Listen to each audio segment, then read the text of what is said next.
Delta life insurance company limited এর মানববন্ধনে আজকের সম্মানিত প্রধান অতিথি, বিশেষ অতিথি, উপস্থিত চাকরিচ্যুত কর্মকর্তা ও আমার সহযোদ্ধা ভাই ও বোনেরা, আসসালামু আলাইকুম ওয়া রাহমাতুল্লাহি ওয়া বারাকাতুহু।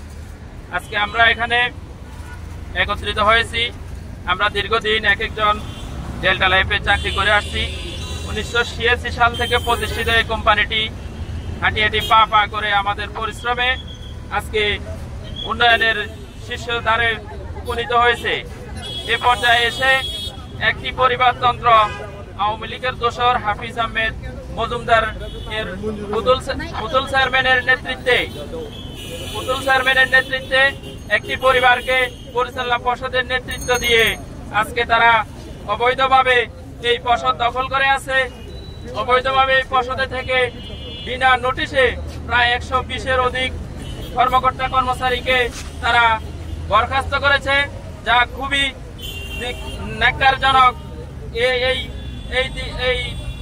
এই ন্যাক্কারজনক ঘটনার তীব্র প্রতিবাদ জানাচ্ছি। আমরা ইতিপূর্বে প্রেস ক্লাবেও মানববন্ধন করেছি।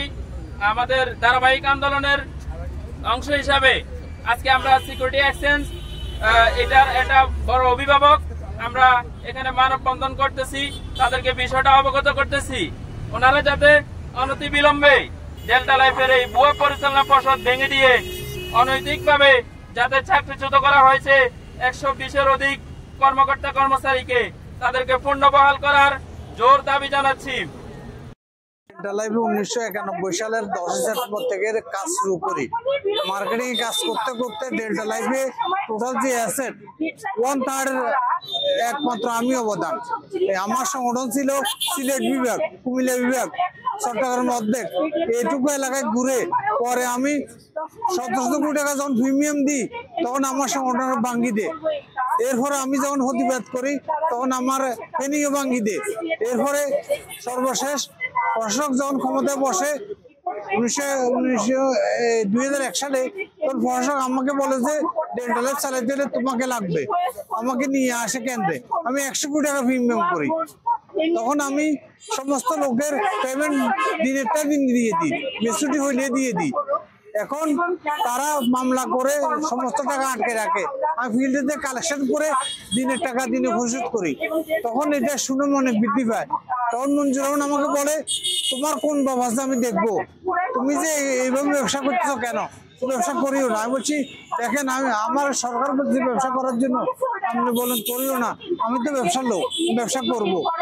এইভাবে ব্যবসা করলাম যাদেরকে নিয়ে, যারা আমার বেশি হেল্প করছে। তখন তারা সমুদ্র বোর্ড বলে একটা রাজনীতি করে হাইকোর্ট থেকে বোর্ড গঠন করে কি করলো, আইসা আমার ছুটি দিয়ে দিছে। ছুটি তুমি ছুটিতে যাও। আমি বললাম আমি কেন ছুটি যাবো, ওখানে ছুটি যাও। ছুটিতে আসলাম, 3 মাস ছুটি রাখছে। দেখেন কি অবস্থা। এরপর 4 মাস ছুটি রাখছে, 5 মাস ছুটি রাখছে, পরবর্তী টার্মিনেট।